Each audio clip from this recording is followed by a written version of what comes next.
నమస్తే, welcome to Leo. మనతో ఉన్నారు సీనియర్ జర్నలిస్ట్ కనకదుర్గ వడ్లమణి గారు. మేడం నమస్తే. నమస్తే అండి. వెంకటేష్ నాయుడు గురించి రకరకాలైనటువంటి ఒక వార్తలు వస్తున్నాయి. అయితే తను రాజకీయ పరంగా కావచ్చు, లేదా తెలంగాణ ఫోన్ ట్యాపింగ్ విషయంలో కావచ్చు, లేదా తెలంగాణలో ఉన్నటువంటి ఒక లిక్కర్ స్కామ్లో, ఏదైతే ఏపీ లిక్కర్ స్కామ్ కాకుండా ఢిల్లీ లిక్కర్ స్కామ్తో ఉన్నటువంటి ఒక సత్సంబంధాలు, అంటే కవిత గారితో దిగిన ఫోటోలు కావచ్చు, ఇలాంటివన్నీ చూస్తూ వస్తాం. ఇవే కాకుండా సినీ తార అయినటువంటి ఒక మిల్క్ బ్యూటీ తమన్నాతో ఫోటో దిగినది కూడా చూసాం. అయితే అదే కాకుండా ఇప్పుడు ఒక పెద్ద ఆరోపణ కూడా వచ్చింది. ఏదైతే లండన్కి జగన్మోహన్ రెడ్డి గారు వెళ్ళే ప్రతిసారి కూడా 1-2 సార్లు వెంకటేష్ నాయుడు వెళ్ళాడని చెప్పి కొన్ని వార్తలు వస్తున్నాయి. అదే చార్టర్డ్ ఫ్లైట్లో ఉన్నటువంటి ఒక ఫోటో, అదే చార్టర్డ్ ఫ్లైట్లో ఉన్నటువంటి ఒక వీడియోస్ అని చెప్పేసి అంటున్నారు. అయితే తమన్నా ఎప్పుడు ఆ యొక్క చార్టర్డ్ ఫ్లైట్లో ఉంది, నిజంగా తమన్నా కూడా లండన్కి ఏమైనా వెళ్ళిందా అనేది కొన్ని వార్తలు అయితే వస్తున్నాయి. సో దీని నుంచి మీరేం చెప్తారు? అంటే లిక్కర్ స్కామ్ లింకులు ఎక్కడెక్కడి నుంచి ఎక్కడెక్కడికి ఎలా వెళ్తున్నాయి అంటే, లిక్కర్ స్కామ్ అనేది జరగడం ఒక ఎత్తు అయితే ఆ జరిగిన విధానం ఇంకో ఎత్తు. అందులో మీరు చెప్పినట్టుగా సినిమా వాళ్ళ ఇన్వాల్వ్మెంట్ కనిపిస్తోంది. అసలు మామూలు సాధారణ స్థాయి ఒక ఉద్యోగిగా ఉండే వెంకటేష్ నాయుడు లాంటి వాళ్ళు ఒక చార్టర్డ్ ఫ్లైట్లో వెళ్ళడం, అంతకుముందు ఒక బుగ్గ కారులో రావడం, అంటే ఒక 7 స్టార్ లెవెల్ అన్ని సదుపాయాలు పొందడం అనేది చూస్తూ ఉంటే, ఈ లిక్కర్ స్కామ్లో వెంకటేష్ నాయుడు పాత్ర ఏంటి అంటే, కసిరెడ్డి రాజు ఎవరైతే ఉన్నారో ఆ రాజుకి వెంకటేష్ నాయుడు ఎంత కావాల్సిన వాడు, అంటే జగన్మోహన్ రెడ్డికి ఎంత కావాల్సిన వాడు. మీరు అడిగారు, ఒక చార్టర్డ్ ఫ్లైట్లో ఒక ఫోటో వచ్చింది, మనందరం చూసాం, వీడియోలు చూసాం, అదంతా కరెక్ట్. ఎలక్షన్స్ ముందు మీకు గుర్తుంటే, రిజల్ట్ వచ్చే ముందు, అంతకుముందు కూడా ఒకసారి 2 సార్లు ఆయన లండన్ వెళ్ళారు. ఎవరు? జగన్మోహన్ రెడ్డి. లండన్ వెళ్ళినప్పుడు చార్టర్డ్ ఫ్లైట్లో వెళ్ళటమే కాకుండా మళ్ళీ వెనకాల ఇంకో చార్టర్డ్ ఫ్లైట్ వెళ్ళింది.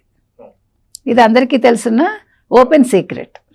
సో ఇప్పుడు ఒక చార్టర్డ్ ఫ్లైట్లో డబ్బు ప్లస్ కొంత బంగారం ప్లస్ భారతీరెడ్డి గారు కొంతమంది కుటుంబ సభ్యులు వెళ్ళారని, రెండో చార్టర్డ్ ఫ్లైట్ ఇప్పుడు మనం ఏదైతే ఫోటో చూస్తున్నామో ఇందులో వెంకటేష్ నాయుడు తమన్నాతో పాటు వెనకాల క్యాబిన్లో మీకు అక్కడ ఒక కర్టెన్ ఉంది, కర్టెన్ వెనకాల ఒక మనిషి ఉన్నట్టుగా ఉంది. ఆ మనిషి జగన్మోహన్ రెడ్డేనా? అందులో ఎంత డబ్బు ఉంది అంటే ఈ ఫ్లైట్లో అనేది ఇవాళ ఒక క్వశ్చన్ మార్క్. అంటే మీరు అడగచ్చు, అంటే ఏ రకంగా తమన్నా గారితో జగన్మోహన్ రెడ్డి గారికి లింకులు ఉండొచ్చు అని. అంటే ఇక్కడ 2 అంశాలు. ఒకటి, తమన్నాతో బిజినెస్ పరంగా ఉంటాయి. ఎందుకంటే తమన్నాకు కూడా వైట్ అండ్ గోల్డ్ అని ఒక కంపెనీ ఉంది, ఏది బంగారం షాపు, వాళ్ళ ఫాదర్ చూస్తారు. అంటే వీళ్ళు మీకు గతంలో గుర్తుందా, ఈ మధ్య కాలంలో వచ్చిన ఈ మొత్తం లిక్కర్ స్కామ్లో వీళ్ళు బంగారం కొనుగోలు చేసి దానికి GST కట్టేసి మళ్ళీ ఆ బంగారం వెనక్కి ఇచ్చేసి ఆ డబ్బును వైట్ చేసేసుకున్నారు. ఇది ఒక కథనం వచ్చింది, అంటే కథనం కాదు, వాస్తవం. సో ఆ రకంగా ఈ తమన్నా వాళ్ళ కంపెనీలో కూడా వీళ్ళు ఏదైనా గోల్డ్ లావాదేవీలు చేశారా, ఆ రకంగా తమన్నాతో ఒక రకంగా లింకు. రెండో రకంగా రాజు కసిరెడ్డి ఆల్రెడీ సినిమాలు తీస్తున్నారు కాబట్టి ఈడీ ఎంటర్టైన్మెంట్స్లో ఆయన 2 సినిమాలు చేయటం, మళ్ళా వెంకటేష్ నాయుడికి ఏమైనా సినిమా పనులు అప్పచెప్పి మన నెక్స్ట్ ప్రొడక్షన్లో తమన్నా గారితో చేద్దామని ఏమైనా చెప్తే, తమన్నాతో ఏదైనా అంటే ఒక పక్క బిజినెస్ లింకు, ఇంకో పక్క సినిమా లింకు తోటి ఆవిడతోటి వెళ్ళటం జరిగిందా? వాళ్ళు కానీ డైరెక్ట్ లండన్ వెళ్లకుండా ఆమ్స్టర్డామ్లో ఎందుకు దిగారు? అంటే ఈ డబ్బు లావాదేవీల కోసం దిగారా? దీన్ని అక్కడ ఏ బ్యాంకులో పెట్టారు, లేదు ఎవరికి అప్పచెప్పారు, లేదు అంటే ఇప్పుడు జగన్మోహన్ రెడ్డికి ఆల్రెడీ మీకు అండర్ వరల్డ్ తోటి ఇవన్నీ ఉన్నాయి కాబట్టి అక్కడ ఏ వ్యక్తికి అవి ఇచ్చారు, ఏ రకంగా దాన్ని, అంటే ఆయన ఏదో ఒక ఐలాండ్ కొనుక్కున్నారు అన్నప్పుడు ఆ ఐలాండ్కి ఎవరైనా చేర్చారా ఈ డబ్బు అంతా?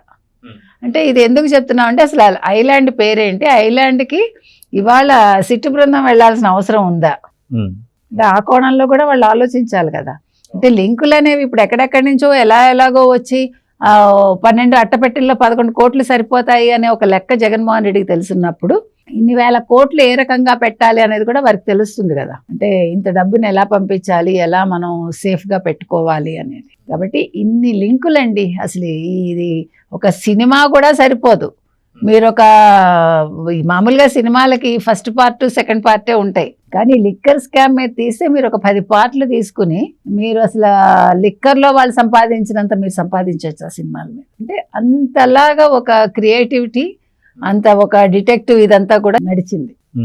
అంటే అసలు ఊహించని విధంగా వాళ్ళు అసలు మొత్తం అది ఒక వెబ్ లాగా దాన్ని పెట్టి ఆ మనుషుల స్ట్రక్చర్ ఆ పెట్టుకోవడం కావచ్చు, అంటే ఎవరెవరు ఏ ఏ పనులు చేయాలి, ఏ ఏ లెవెల్స్లో ఎవరెవరు ఎట్లా ఈ డబ్బుని ఇది చేయాలి, ఆ లేయర్స్ పేర్చుకున్నట్టుగా, అంటే మీరు క్యాష్ ఇట్లాగా కట్టలు పేరుస్తాను చూడండి, అట్లాగా వీళ్ళు ఈ మొత్తం విషయాన్ని వాళ్ళు పేర్చుకుని దాన్ని అట్లా వాళ్ళు కరెక్ట్గా దాన్ని ఎవరికి వాళ్ళు ఒక డిటెక్టివ్కి ఒక పని చెప్తే ఎట్లా చేస్తారు, లేదా ఒక జేమ్స్ బాండ్ మూవీలో జేమ్స్ బాండ్ ఎట్లా అయితే తన పనిని సక్రమంగా నిర్వహిస్తారో ఆ రకంగా వీళ్ళు అంటే చెడు చేసినా కూడా ఒక పద్ధతిగా చేశారు. ఆ పద్ధతి కూడా ఎలా ఉంది, ఒక జిగ్జాగ్ లాగానే ఉంటుంది మళ్ళా, అంటే మీకు పద్ధతిగా అనిపిస్తుంది కానీ మీకు కరెక్ట్గా విషయం అర్థం కాదు. ఆ రకంగా ఒక జిగ్జాగ్ లెవెల్లో వాళ్ళు అన్నీ చేసి, అంటే జగన్మోహన్ రెడ్డికి తప్ప లేదు ఒక రాజ్ కసిరెడ్డికి తప్ప అట్లా ఇంకెవరికి అర్థం కాని విధంగా వాళ్ళు ఈ లిక్కర్ స్కామ్లో ఈ డబ్బుల్ని పంపిణీ చేశారు అనేది మనకి క్లియర్ కట్గా అర్థమవుతుంది.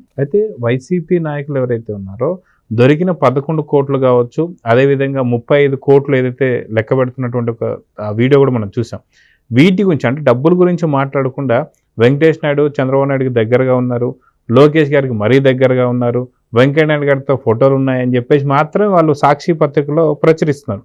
కానీ అదే సాక్షి పత్రికలో జగన్మోహన్ రెడ్డితో ఉన్న ఫోటోలు ఎందుకని పెడతలేదు, చెవిరెడ్డి గారితో ఉన్నటువంటి ఫోటోలు ఎందుకు పెట్టడం లేదు, సో మిగతా వైసీపీ నాయకులతో ఉన్న ఫోటోలు ఎందుకని ప్రచురిస్తలేదు, అంత దమ్ము ధైర్యం వాళ్ళకి లేదా అంటే ఏమంటారు? ఏమంటే ఇప్పుడు చంద్రబాబు నాయుడు గారితో ఓ ఫోటో అనుకుందాం, తర్వాత ఇతనెవరు పెమ్మసాని గారితో ఓ ఫోటో, తర్వాత వెంకయ్య నాయుడు గారితో ఓ ఫోటో ఉండనివ్వండి, ఏం తప్పే ఉంది, రామ్మోహన్ నాయుడు గారితో ఓ ఫోటో. మరి మన మంగ్లీ వెళ్ళారు పూజ చేసినప్పుడు, వెళ్తారు కదా, ఏముంది అందులో, ఒక సెలబ్రిటీ గాను లేదు వీళ్ళు ఒక పెద్ద మనుషులు కాబట్టి నేను మీ ఫ్యాన్ అండి అని వచ్చి ఒక ఫోటో తీసుకుంటారు. ఈయన చంద్రబాబు నాయుడు గారు ఏం చెప్పారు ఎమ్మెల్యేలకి మీటింగ్లో, మీరు ఇంక మీద ఫోటోలు తీసుకునేటప్పుడు జాగ్రత్తగా ఉండండి, ఎవరెవరో మనకు తెలియదు, ఎవరు దూరం ఎవరు దొంగ అన్నట్టుగా చెప్పారు. సో ఇవన్నీ మనకు కూడా వర్తిస్తాయి కదా, మనం మామూలు వాళ్ళం అండి, మన దగ్గరికే వచ్చి చాలా మంది ఫోటోలు తీసుకుంటారు కొన్ని సందర్భాల్లో, it happens to us also.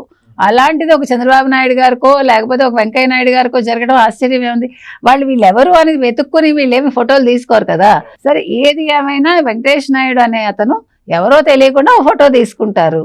మీరు అన్నట్టుగా సాక్షి వాళ్ళు వాళ్ళకి అవసరమైన విషయాలు ఏవి వాళ్ళు మాట్లాడరు, ఒక డబ్బు ప్రస్తావన లేకుండా మిగతా అన్ని మాట్లాడతారు, నోట్ల కట్టల ప్రస్తావన లేకుండా ఆ ఫోటోలు లేకుండా జాగ్రత్త పడి ఆ కథనాన్ని వండుతారు వాళ్ళు చేసే పని అది. తర్వాత జగన్మోహన్ రెడ్డి తోటి వెంకటేష్ నాయుడు గారు ఉండే ఫోటో వాళ్ళు వేసుకోరు, అదేవిధంగా రాజ్ కసిరెడ్డితో ఉండే ఫోటో వేయరు, లేకపోతే వెంకటేష్ నాయుడు తమన్నాతో ఉండే ఫోటో వేయరు, వెంకటేష్ నాయుడు మరొక ఎక్స్తో ఉండే ఫోటో వేయరు. వాళ్ళు వేసే ఓన్లీ చంద్రబాబు నాయుడు గారితో ఉన్నది సాక్షి కాబట్టి, తర్వాత వెంకయ్య నాయుడు గారితో ఇలా సమ్ ఎక్స్లతో ఉండే ఫోటోలు వేస్తారు. కావాలంటే వాళ్ళు పవన్ కళ్యాణ్తో కూడా ఒకటి సృష్టించగలరు, లోకేష్తో కూడా ఒకటి మార్ఫింగ్ చేసింది. మార్ఫింగ్లో వాళ్ళు ఎక్స్పర్ట్స్ కదా వైసీపీ సోషల్ మీడియా ఏదైతే ఉందో, ఎందుకంటే సొంత చెల్లెల్నే వాళ్ళు అలా చేయగలిగింది వెంకటేష్ నాయుడు అంత వాళ్ళకి ఆఫ్టర్ ఆల్. కాబట్టి ఇవాళ లిక్కర్ స్కామ్లో అంటే వీళ్ళు నిజాలు దాచిపెట్టి సాక్షి మీడియా ఛానల్ కావచ్చు పేపర్ కావచ్చు ఈ రకంగా కథనాలు వండుతోంది. అయితే ఇక్కడ అన్ఫార్చునేట్లీ జగన్మోహన్ రెడ్డి లాంటి వాళ్ళు నాకు వాళ్ళతో సంబంధం లేదు వీళ్ళతో సంబంధం లేదు వాళ్ళెవరో తెలీదు వీళ్ళెవరో తెలీదు ఏదో ఒక చిన్న పిల్లాడు మాట్లాడతాడు అంటే ఇమ్మెచ్యూర్డ్గా మాట్లాడుతున్నారు. ఇంకా he should learn that okay జరిగిందా మద్యం కుంభకోణం జరిగిందా మీరు ప్రూవ్ చేయండి నేను ఎదుర్కొంటాను నేను తప్పు చేయలేదు అనే దమ్ము ధైర్యం ఆయనకి ఎక్కడా కనిపించట్లా. దానికోసం ఒక అబద్ధం కాదు 100 అబద్ధాలు నిత్యం మాట్లాడుతున్నాడు ఆయన, చెప్తున్నాడు, తన పత్రికల్లో చెప్పిస్తున్నాడు, తన ఛానల్లో కూడా చెప్పిస్తున్నాడు, తన చుట్టూ ఉండే వాళ్ళ చేత చెప్పిస్తున్నాడు.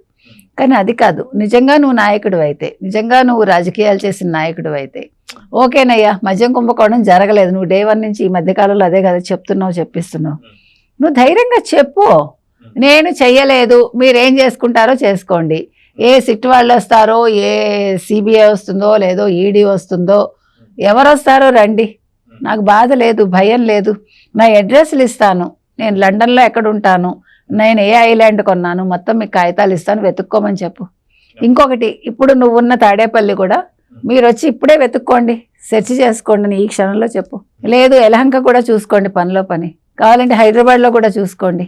అంటే నువ్వు నిజంగా తప్పు చేయకపోతే ఆ మాట అనాలి. ఇప్పుడు చంద్రబాబు నాయుడు గారిని మీరు అరెస్ట్ చేశారండి. ఫస్ట్ ఎంత 240 కోట్ల ఎంతో చెప్పారండి. 3,000 కోట్ల నుంచి 3,000 కోట్ల నుంచి 24 కోట్ల దగ్గరకు 23 కోట్ల దగ్గరకు వచ్చి ఆగింది. ఫైనల్ గా సుప్రీంకోర్టు ఏది మీరు ప్రూవ్ చేయలేకపోయారు, ఏది లేదు, ఇక్కడెక్కడ కూడా కుంభకోణం కనిపించట్లేదు అనే కదా వారిని వదిలేసింది. మరి నీకు అట్లా చెప్పిందా ఏ కోర్టు అయినా? బెయిల్ తెచ్చుకుంటున్నావు తప్ప నీకు ఏ కోర్టు కూడా నీకేమీ క్లీన్ చిట్ ఇవ్వలేదు కదా. మీకు కావచ్చు, మీ అవినాష్ రెడ్డి గారికి కావచ్చు, మీరు సిబిఐ ముందే డ్రామాలు ఆడిన ఘనులు మీరు. ఒక తల్లిని అడ్డం మీకు చూసారా, సేమ్ జగన్ బాటలోనే అక్కడ తల్లి చెల్లి, ఇక్కడ తల్లిని అడ్డు పెట్టుకున్నాడు. సిగ్గుచేటు కదండి, సిగ్గుచేటు కదా. అంటే మీరు తప్పు చేశారు కాబట్టి మీరు వంకలు వెతుక్కుంటారు, మీకు అప్పుడు మళ్ళీ ఆడవాళ్ళ సహాయం కావాలి. సో ఏది ఏమైనా ఇవాళ లిక్కర్ స్కామ్లో పీకల లోతు మునిగిపోయాడు జగన్మోహన్ రెడ్డి. ఓ పక్క తమన్నా ఫోటో ఎందుకు వచ్చింది, వెంకటేష్ నాయుడు ఎందుకు వచ్చాడు, మీరు వెంకటేష్ నాయుడుతో సంబంధం ఉందన్నా లేదన్నా ఆ సంబంధం ఏంటి అనేది సిట్ వాళ్ళు క్లియర్ కట్గా మీకు అన్నీ కూడా ఎస్టాబ్లిష్ చేసి చూపిస్తారు. మీరు బాధపడక్కర్లేదు, మీకు క్లియర్ కట్గా కావాలంటే విజువల్తో సహా మీకు అన్నీ వేసి చూపిస్తారు. అప్పుడు మీరు ప్రజల ముందుకు వచ్చి ఏం చెప్తారో చెప్పుకోండి. ఈలోగా ముందు జెడ్పీటీసీ ఎన్నికల్లో గెలుస్తారో ఓడిపోతారో అది కూడా పనిలో పని చూసుకోండి.